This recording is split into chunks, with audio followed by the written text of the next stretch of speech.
Thank you. So this is based on some joint work that I've done with Gene Grossman, Eleanor Helpman, and Thomas Sampson. And the starting point for this paper and a lot of models of growth is the following picture. So one of the more remarkable features of the growth experience in the US and other developed countries has been its remarkable steadiness. So what I'm plotting here is the GDP per worker on a log scale over the last 150 years in the US. And you can see because it's on a log scale, because this lines up on a straight line, you can see that at least over the long period of time, growth in GDP per capita per worker has been remarkably steady. There are some fluctuations. So you can notice the Great Depression and the subsequent recovery after World War II were fluctuations around this trend. But it's remarkable how steady growth has been in the US. So economists long time ago and today have noticed this steady growth in the US. And there are steadiness of several features of growth. Because of this, they've started thinking about models with balanced growth paths. Okay, a balanced growth path is a trajectory of an economy where output per worker grows at a constant rate. Factor shares, so the share of income going to labor and share of income going to capital, are roughly constant over time. Capital per worker grows at a constant rate, and everything grows in a balanced way. So the fact that the data over long periods of time looked like a balanced growth path inspired a lot of interest in models that were consistent with balanced growth. And one of the big research projects in early growth theory, going back to the 50s and 60s, was the neoclassical growth model, which was a model that was consistent with many features of balanced growth paths. So one of the most important contributions from the 60s was a theorem that Hirofumi Uzawa proved. So Uzawa was someone who actually worked at Chicago back in the 60s. So he asked the question, what must the ingredients of a model be, of an economic environment be, for that environment to generate balanced growth? And turns out there are some really strong implications that balanced growth implies about how technology changes over time. So if you want to write down a model that's going to predict balanced growth, there are some strong assumptions that you need to put in. And these assumptions are about how technology evolves, but they consequently determine which groups of people benefit from changes in technology over time. So there's been huge advances in technologies over the last 100 years.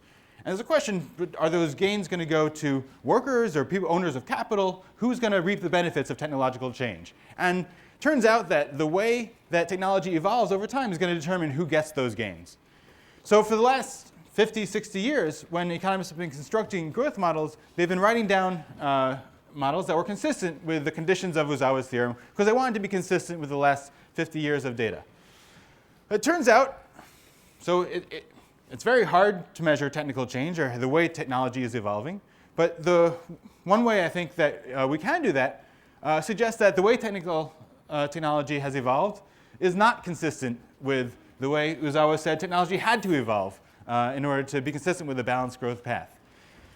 So this presents a bit of a puzzle. The models say one thing that are just at odds with what we see in the data, or suggested by the data.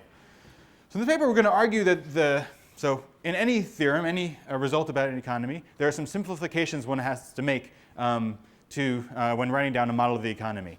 And one of the simplifications that neoclassical economists or people who have studied growth models have made we think was an important simplification. And if you relax that simplification, you can get back to a model that is both consistent with balanced growth in the model and consistent with what we see in the data. And the key ingredient is what we call a capital skill complementarity. That when there's more capital in the economy, that benefits skilled workers more than unskilled workers. Okay, and we're going to argue that that's key for getting the model to hold together in the long run. So the first part of the paper is going to be going through why that works and showing you how that all holds together. In the second part, I'm going to talk about some recent changes that we've seen in the economy. So people have noticed that recently it's possible that there's been some departures from balanced growth. So labor shares, so the share of income that goes to labor has been declining over the last 15 years in the US. You can see that pretty clearly in the data. And it's been declining elsewhere in the world as well. There's also been some arguments that productivity has been slowing down a little bit, starting in maybe the 70s. So what I'm going to do is say, suppose we have a model that's both consistent with the long-run experience of the US. What would happen in that model if growth slowed? What should we expect to see? And I'm going to show you that what the model predicts is roughly consistent with the recent changes we've seen, the recent departures for balanced growth. So it's hard to say, when we see departures from balanced growth, it's hard to know if these are just small blips and we're going to return back to the normal pretty soon, or there's a change to a new normal. But the approach we're going to take is say, suppose growth is slowing down, what should we expect to see? Okay, so I'll start by just showing you some facts, some data, some graphs about the economic growth both in the long run and the more recent history. Then I'll talk about Ottos Theorem, and I'll talk about what goes wrong and when you try to map it to the data. And then I'll try to put it all together with a model that includes this capital skill complementarity. And then I'll talk about, in that model, what the implications are if growth slows down. So let me start by talking about what we call the stylized facts of economic growth. And we often talk about stylized facts. Stylized facts are things that look true in the data if you kind of squint hard enough, or look true kind of over very long periods of time. So this is the graph I showed you before. So the first stylized fact is that output per worker over very long periods of time has tended to grow at a roughly constant rate, about 2% per year. And these are some pictures taken from Chad Jones' recent handbook chapter. Second stylized fact is that capital output ratios, the ratio of physical capital output, are roughly constant. So this graph goes back to the 20s and 30s. You can see there's a big change during the Great Depression. Output went down a lot. Capital is kind of a very slow-moving variable. So during the Great Depression, the big drop in output made the capital output ratio spike. But in most normal times, there's been a very flat relationship between capital and output. A third stylized fact is that investment's been very constant over a long period of time.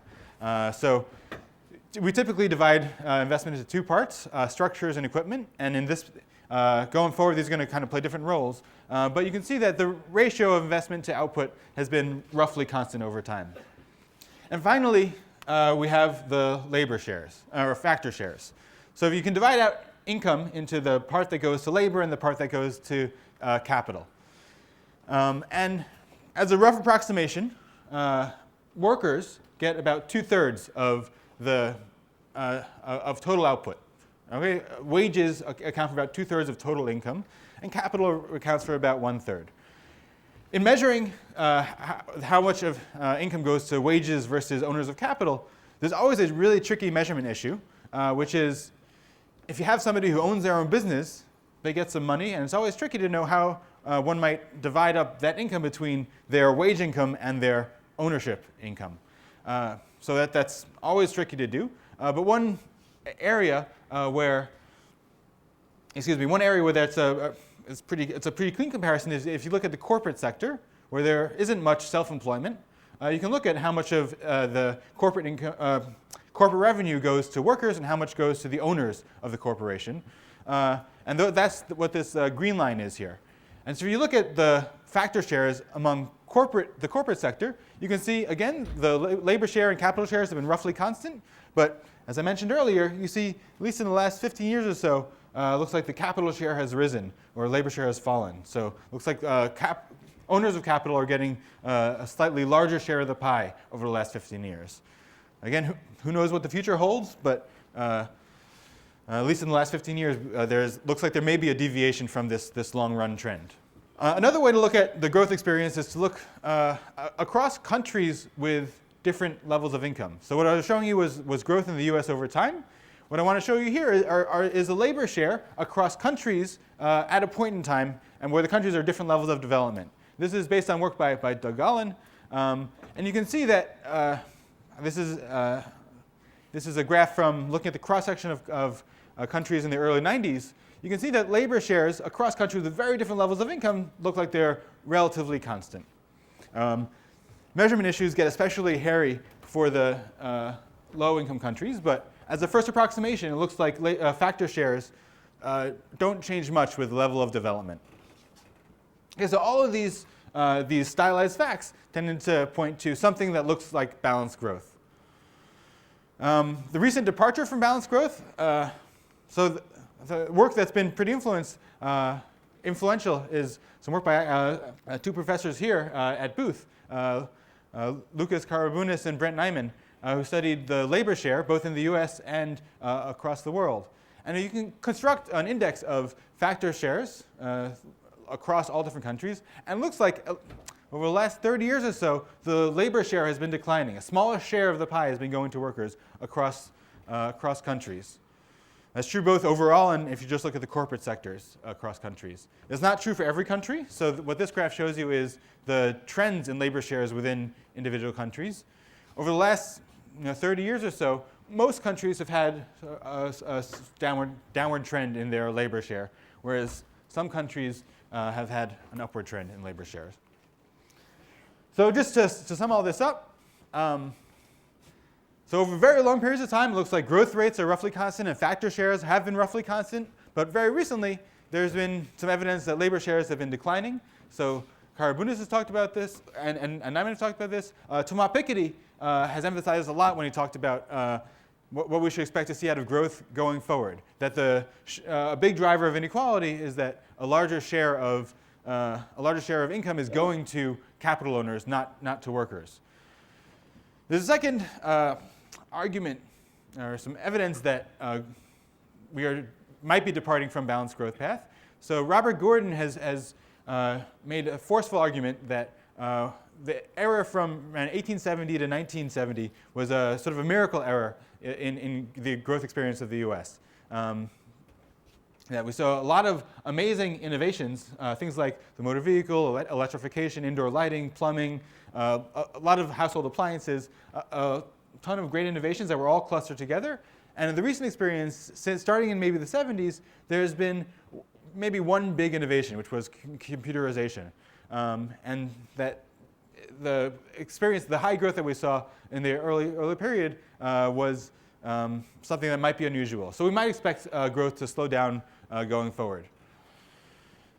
So again, I'm loath to make any predictions about the future. I don't know whether the recent experience is just something temporary, could be some transition to a new balanced growth path, or it could be that labor shares are just declining forever. So Thomas Piketty predicted that labor shares will be going down for the foreseeable future. I don't have much to say about which of these might actually happen, but I'm going to look at what, if these are happening, what would the model imply about what we should see about inequality. Okay, so that's the data, and I want to talk a little bit about models. I'll talk about what balanced growth implies about production technology. So a baseline neoclassical environment, we can define it by three simple equations that define how resources and production happen. So the first equation is the production function. So output at a point in time is produced using capital and labor. And the production function at any point in time is indexed by the technology at that point in time. So over time, technology evolves, and the production function is going to get better and better. And that's indexed by this letter T here. The second equation in a neoclassical environment is the resource constraint. So all the output that's produced in the economy can either be consumed by individuals or invested in companies and in capital and machines. And the third equation is what happens to the investment. It goes into capital, into machines. So I'm going to use the words capital and machines interchangeably here. So capital is going to increase, or it's going to decrease because of depreciation, but it's going to increase when there's more investment. So these three equations are going to be what define a neoclassical environment. Almost all models in the growth models right down incorporate some version of these equations. So we're going to be very interested in talking about factor shares and how labor shares and capital shares change in response to technology. And anytime you're talking about factor shares, one of the most important features of technology is going to be what's called the elasticity of substitution between capital and labor, which is often given the notation sigma. So it depends. Sigma reflects sort of the curvature in the production function. But more intuitively, you could think of it, sigma as saying when wages change, for example, what would happen to the share of spending on labor, or share of income that goes to labor. So the two extreme examples are, if the elasticity of substitution is very low, is below 1, we call capital and labor complements. And the extreme example is if production, if in order to make a unit of output, you need exactly one machine and one worker. So what happens if wages rise? And you see this, if wages rise, still if you're going to produce, you need one machine and one worker. And so, but you're just going to be spending more on each worker that you hire. So the share of total spending that goes to workers is going to end up going up. So wages rise. If capital and labor are complements, then the labor share is going to go up. The extreme other case is when capital and labor are substitutes, when the elasticity of substitution is bigger than 1. So the extreme case here is if you think that production, you can produce a unit of output using either labor or a machine.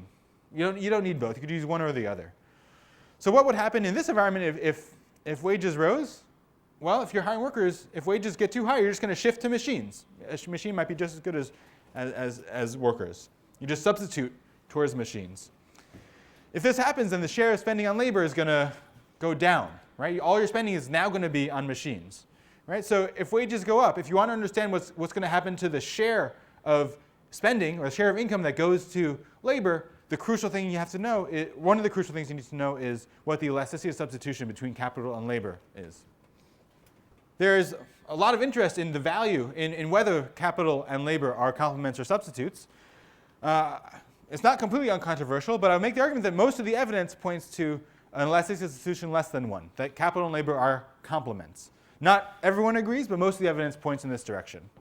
OK, so with that in the back of the mind, let's move to Ozawa's theorem.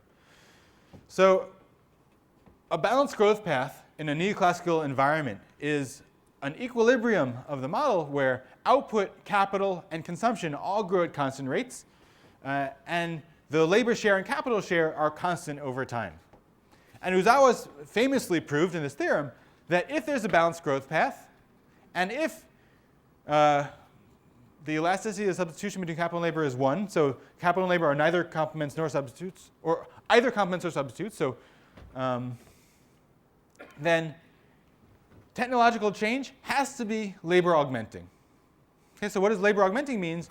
That before we wrote the production function as if it is changing arbitrarily over time, Ozawa's theorem implies that the way technology has to change is as if you can just multiply the number of workers by some number b.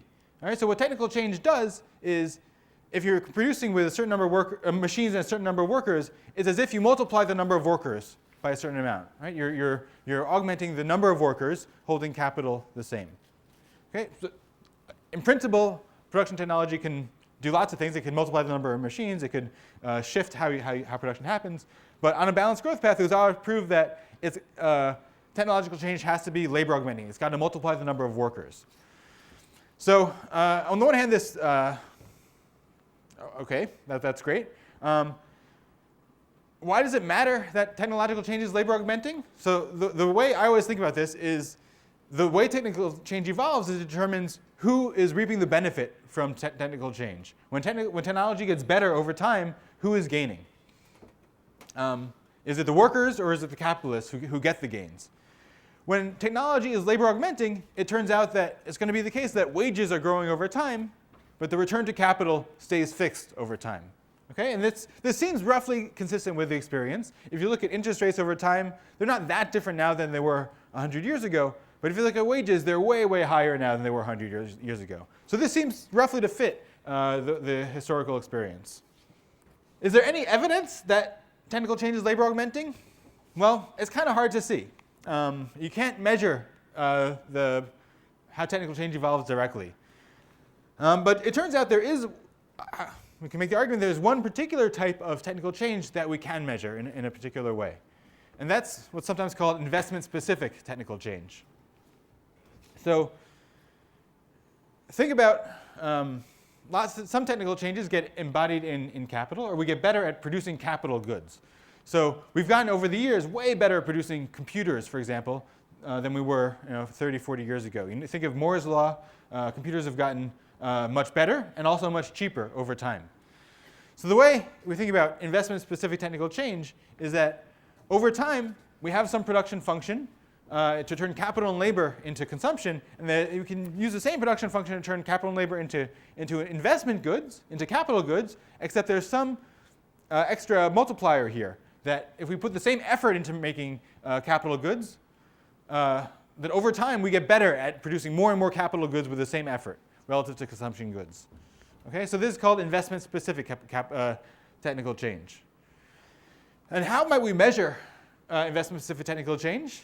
Well, a nice insight that people had a little while ago is that you can look at the price of capital goods relative to the price of consumption. So if we get better at producing capital goods, then it turned out that capital goods should get cheaper, right? Should get less expensive, because it takes less resources to produce a unit of capital goods. So if we think there's a lot of investment-specific technical change that's rising, then what we should see is that the price of capital relative to consumption goods is going down. And that's something we can actually look at in data. So what do we get when we do this? So Ozawa's theorem says if the lessee substitution between capital and labor, if capital and labor are complements, like we think it is, then there can't be any investment-specific technical change in the economy. That's one version of Ozawa's theorem. But if you look in data, it looks like investment-specific technical change is all over the place. It's humongous. It's a large part of growth. So what I'm showing you here is the price of both equipment goods and overall investment goods over time. And over the last 50 years, it looks like investment goods have fallen by a factor. The price of investment goods has fallen by a factor of 10 over time. And this, most of this is coming from the technology sector. It's mostly computerization, robotization. We're getting a lot better at producing computers, and that's leading to a big decline in the fall in the quality-adjusted price of a computer. And that's showing up if you look at both equipment and structures. So structures, the relative price of structures has been roughly constant. But because investment is roughly half equipment and half structures, the relative price of investment goods has fallen by a factor of 3 over the last 50 years. That's a huge change in the decline of capital goods. And some people argue, Greenwood, Herkwest, Kucel argue that this accounts for about half of all growth in the US over the last 50 years has come from investment-specific technical change. So investment-specific change is really big and really important. But according to Ozawa's theorem, is inconsistent with balanced growth. So we got a puzzle. And we're going to try to come along and try to solve that puzzle. So I'm going to show you a version of Ozawa's theorem that we're going to extend in a certain way in order to try to reconcile the investment-specific technical change with the experience of balanced growth. And the way we think the really important variable that's left out of the baseline neoclassical environment is education, and education in a particular way. So what I'm showing you here is some data from Golden and Katz, who looked at the educational attainment of various cohorts of people born in the US over time. In the late 19th century, the cohort on average got about 7 years of education. That's been rising at a roughly linear pace for a while. A cohort that's a decade younger on average gets maybe an extra year of education. We're going to say, what if the production function depends on both capital, labor, and the level of schooling in the economy? And as a rough approximation, we're going to say, suppose the technical change can be labor augmenting, it can multiply labor, it can multiply capital, or it can be investment specific. It can take any of these 3 types. In the paper, we're a little bit more general, but here this will suffice. So S here is going to be some measure of schooling, some summary statistic of schooling of the labor force. So think of it as maybe average years of schooling in the economy, or perhaps some people think of it as a fraction of individuals that earn college degrees. Both of those have been rising pretty steadily. So we can show that suppose you have an environment where you've seen balanced growth, then the following equation has to hold at all periods of time. And I want to go through, there are a couple of terms in this equation here, and I'm going to go through them specifically. Sigma, again, is whether capital and labor are complements. So elasticity of substitution between capital and labor. Gamma k is the rate of capital augmenting technical change combined with the rate of investment-specific technical change. And Ozawa said we shouldn't see either of these in equilibrium. And there's this extra term here on the other side, which is what we call the capital schooling complementarity, which I'll talk about later soon. But this equation is something that we see has to hold over time. And finally, S dot is the rate at which schooling is increasing over time. So we can show that this equation has to hold. So just rewriting this equation, Uzawa roughly said that if you want balanced growth, you need that both sides of this equation have to be equal to 0. His environment said, roughly you could think of it as schooling is constant over time. So this side of the equation has to be equal to 0, which means this side of the equation has to be equal to 0, which means either capital and labor are neither complements or substitutes, or there's no investment-specific technical change or capital-augmenting technical change. So we think that the empirically relevant case is not Uzawa's case, but another one, where capital and labor are complements, schooling is increasing over time, and capital increases is a complement of skills more than it's a complement of raw labor. And in that case, balanced growth is not just compatible with investment-specific technical change, but actually requires investment-specific technical change over time, or some kind of capital-augmenting technical change. So this was the term that showed up in that equation here, the capital schooling complementarity.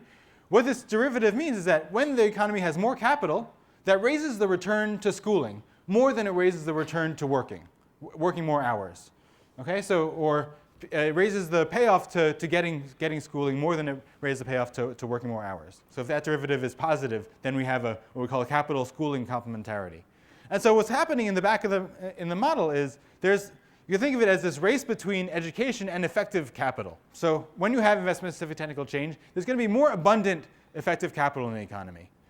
So normally that would, in Uzawa's world, that would throw the factor shares out of whack. It would lower the capital share. In this environment, something more happens. So because of this capital schooling complementarity, more capital raises the return to go into school.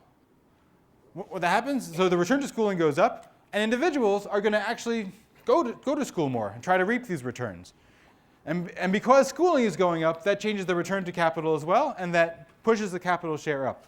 And so essentially, the extra schooling offsets the initial change in more abundant effective capital, and it's possible for the labor share and capital shares to remain constant over time, even when Uzawa's theorem says it shouldn't. And it's the schooling that does it. So now I'm going to try to put this all in a model with overlapping generations where people are going to school, acquiring schooling, and then working and using that schooling in the labor force, working with capital. Briefly, there's a life cycle where individuals, they begin their life going to school, they work for a while, and then they retire. Population growth in the economy population is going to be growing. There's going to be some birth rate and a death rate, and the population growth is going to be the difference between the two of those. Each individual is going to choose some amount of their life to spend in school. And the output and wages that they produce depends on how much schooling they had and how much experience they've had in their lifetime. So earnings are going to vary over the life cycle depending on how much experience they've had. And what individuals are going to do is they want to choose how much schooling to get in order to maximize the present value of all their lifetime earnings. And they face this key trade-off that more schooling can have the following. More schooling means when you work, you get higher wages, but you have to give up more of your life, you can't spend as much of your life actually working. So you work a short amount of time. And there's going to be some optimal amount of schooling to get. That depends on how much capital there is in the economy. So you can show that in this economy, under certain assumptions, that if technology is progressing at a constant rate, there is a balanced growth path where output, consumption, and wages are all growing at constant rates. Educational attainment is growing as over time. Younger cohorts get more education, and the factor shares are both constant and positive. So in the background, I want to come back to the question of who is getting the gains from technical change. Is it workers? Is it owners of capital? And this capital schooling complementarity has important implications for that. So initially, because capital and labor are complements in production, if there's more abundant effective capital, if there's investment-specific technical change, then initially the capital share is going to rise. More of the pie is going to go to workers of capital. What do workers do? Workers, if they don't do anything, if they keep their decisions the same, workers are going to lose out. Right? Their share of income is going to go down a bit. But they can raise the share of their pie by acquiring more education. They can recoup a larger share of of the gains from increase in technology by going to school, essentially learning how to use that technology. And so it is by, along the balanced growth path, more abundant capital gives workers incentives to go out and get more schooling so they can work with more capital and become more productive. And it's this increase in education that leads to the split of the pie being roughly constant. Okay, so this is a model that is consistent with the balanced growth path over time. And so the next question I want to ask is, what does this imply about the recent experience of technical change? So what I'm showing you here is some data. It's a complicated graph. It's data I stole from an IMF report. What I want you to focus on is the blue line only. So the blue line is the average across a bunch of advanced economies, OECD economies, of the relative price of capital. And you can see until about 2000, across many countries, the relative price of capital was getting relatively cheaper over time. So it looked like there was lots of investment-specific technical change. But over the last, maybe since 2000, a little after 2000, it looks like the relative price of capital has been relatively flat. So something suggests that investment-specific technical change is slowing down.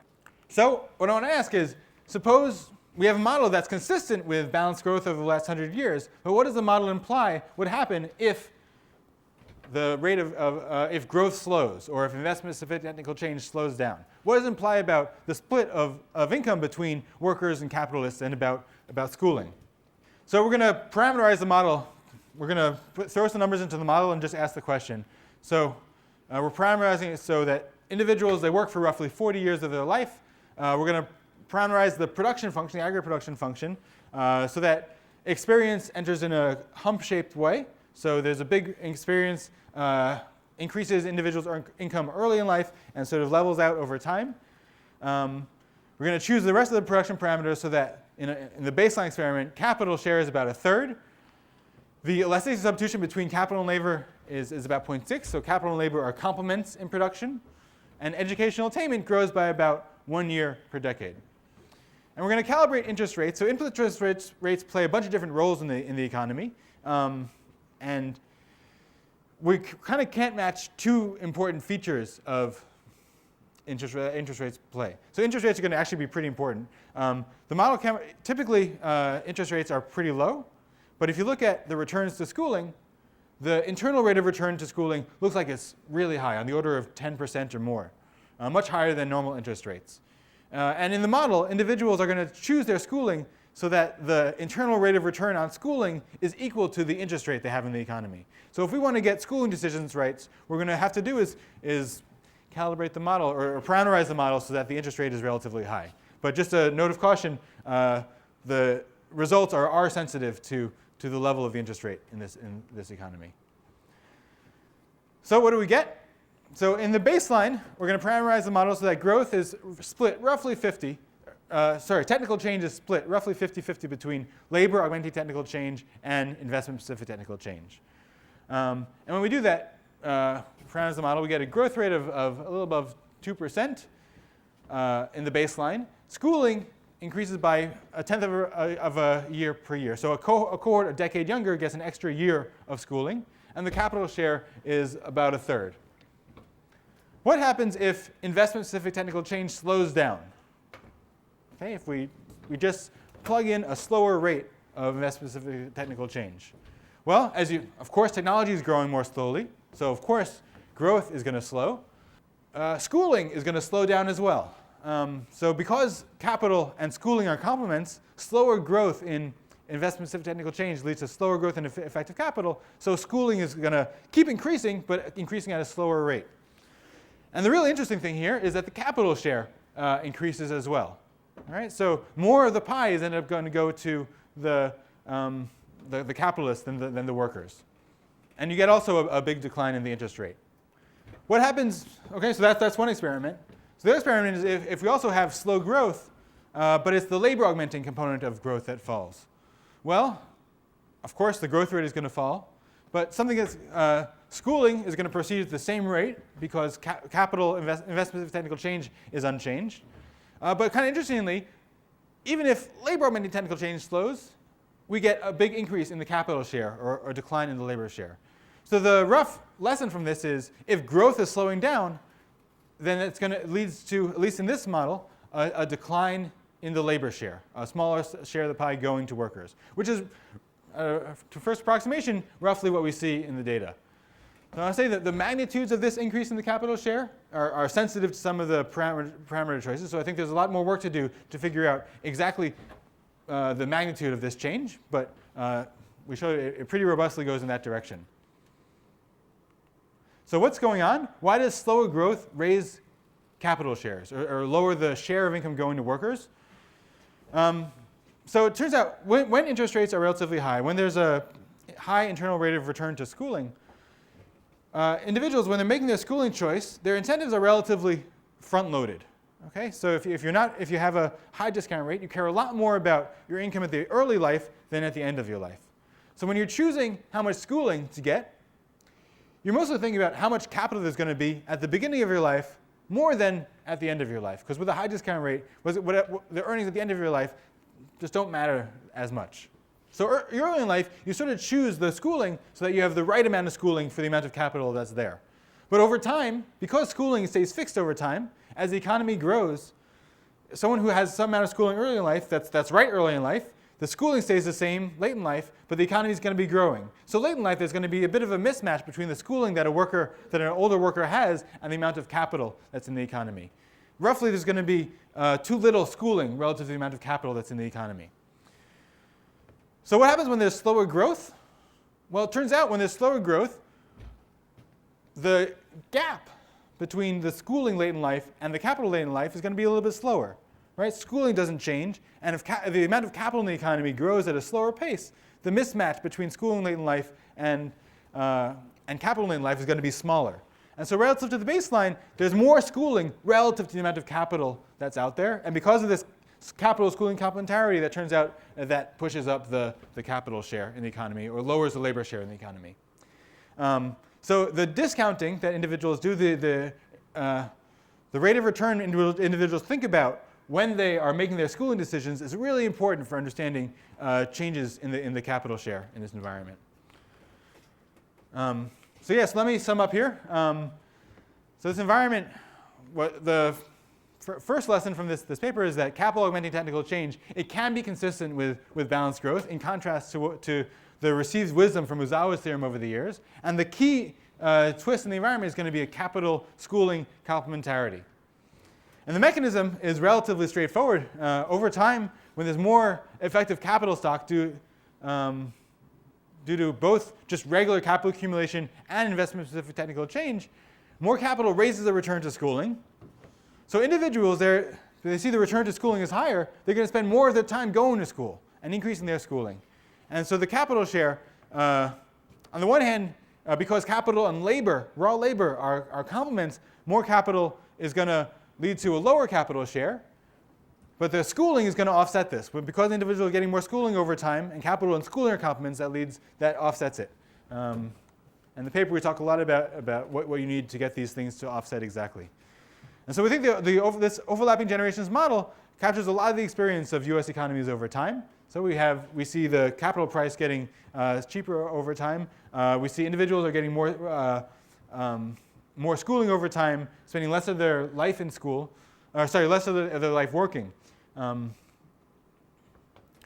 for what we think of as reasonable parameter values, it looks like the capital share is higher, or the labor share is lower when technological progress slows. So let me stop there and open up for questions.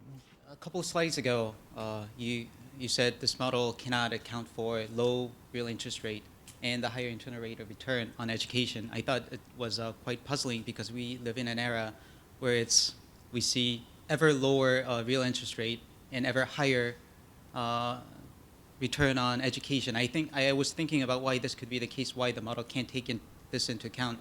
And I think it's because you take labor as a homogeneous bunch. You don't account for the inequality between skilled and unskilled labor. So let's say the ever higher return on education is representative of increasing power that is going to the skilled labor at the expense of unskilled labor. This inequality issue is a drag on economic growth because the low-skilled labor, the the poorer people have to borrow ever more to match, to do the consumption. And since they can't consume anymore at this leverage, there's less demand, and that translates into lower interest rate. So I thought, that was the assumption of your model, but then I thought it was taking labor as a homogeneous bunch and not taking into account internal division between skilled and unskilled labor. I was somewhat unsatisfactory. No, that's good. That's a good point. And I think that's right. So I shouldn't say the model can't do it. The model, I would say, is a little too simple to incorporate those factors. And I think a natural next step is to try to incorporate some of those features into the model and see what they imply. I think you're absolutely right that some of the things that might be leading to the, sort of a disconnect between the low real rate of return and the high internal rate of return that we see in education could be, like you said, financing constraints. It could be harder and harder for people to borrow or finance the education they need. And then because they face financing constraints, that can lead to individuals to discount the future at a higher effective rate than they normally would, because they need to make ends meet now. So I think that's definitely an ingredient we can add to the model to do a better job at getting those interest rates right. A second thing that we're leaving out is a lot of the uncertainty associated with education. You can go to school, and that may lead you to get a great job on Wall Street, or you may get nothing out of it. And it's hard to know that before you start the process. And because we haven't, it's another ingredient that we haven't put in the model yet, but in principle, one should put in the model, is all this uncertainty. And when you have an investment that with uncertainty, the risky investment, the discount rate that you should apply to that investment should be higher as well. So I think those are two ingredients that could reconcile that feature of the model.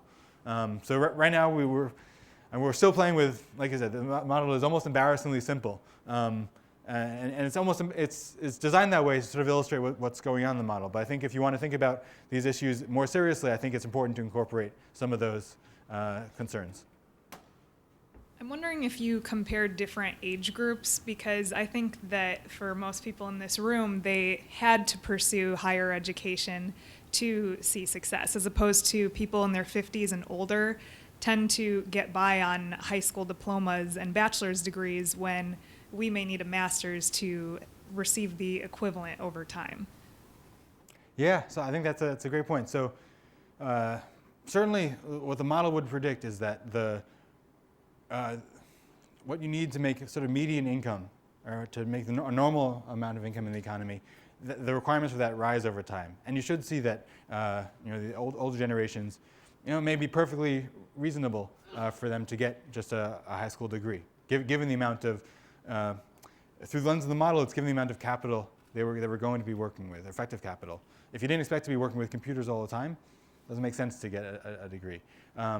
One of the interesting things, though, is that once computers become much more prevalent, if the older workers can't get retrained or can't get the extra training they need to work with them, they're going to end up losing out a little bit. So there's going to be a gap, especially if you think, if computers become more important and it's schooling that lets you do that, then the more people who've gotten more schooling recently are going to be able to get the gains, and people who haven't are going to end up losing out. That's a good point. How does the model work with convex schooling costs aside from opportunity cost of working? Because it seems like maybe 100 years ago it seemed implausible that the average American would have an associate's degree, but in 100 years will the average American have a PhD? Because that's kind of like what that linear trend is saying. But like if there were convex education costs in the model, it seems to me like that could be something else that's driving growth to slow. If it's harder to keep up with the capital, then the capital isn't going to keep growing either. Right. No, so it's an interesting thing to think about. So, like you said, it looks like if you look at the path of education over time, for a long time it looked pretty linear over time. People were increasing. I think I have the slide. But you do see, starting in maybe the 70s, a slowdown in the rate of schooling. And that could be due to some convex costs. And like I said, it may be, I don't know what the future holds. I don't know if it's plausible for schooling to increase forever or not. If it's not plausible, if at some point schooling stops increasing, then at least through the lens of the model, that should lead to a slowdown in growth because of that as well. The way I think of balanced growth models are mostly trying to make sense of the experience that we've seen, and it's a question of how much you want to extrapolate to the future using them. I don't want to take a strong stand on how much you want to extrapolate to the future, but you could say, what would happen if lifetimes are fixed, aren't growing forever. People can increase their schooling forever. What might that imply about the long run trajectory of growth? The model certainly would have implications for that. Well, I'm wondering about this data too. I mean, educational attainment over time in this time period. I think access to education is, a big factor. Can you break it out into looking at white males specifically and see those same trends? Yeah, so you do. So it's different, definitely, when you look at which cohort you look at. I mean, for all education groups, it's been increasing, but it's definitely different if you look at individuals. So maybe the most apples to apples comparison is to focus on maybe white males. That's what people often do. It doesn't change the general picture that things have been increasing at a roughly linear rate, but it will change the exact way you want to think about matching the model to data. You talked about inequality, or you mentioned the word inequality a little bit, but it seems to me that in your model, the inequality that you're saying is basically between the capital owners and labor owners. Is that correct? Yeah. So in the simplest version of the model, that's the inequality that I was talking about. Right. And you're not really talking about within the labor because you don't really have, like the earlier comment. No, but stay tuned for the next paper. I see. But can you say anything about like the age across age cohorts? Yeah, so certainly over time, you should see strong patterns of inequality across age groups. But I think you would surely see that. And the question is that a big component of the inequality that we see, or the inequality that we should be worried about? So I think most of the time when we think of worrying about inequality, it's worrying about lifetime inequality. And so inequality across age groups doesn't I don't know, at least I don't get up in arms about that, because individuals go through all the age groups in their lifetime. But you definitely would see some inequality across age groups that could reconcile a little bit, at least, of the inequality we see in the cross-section of individuals. But at least right now, we don't have too much to say about lifetime inequality. So we're working on that, but hopefully we'll get there soon. All right, well, thank you.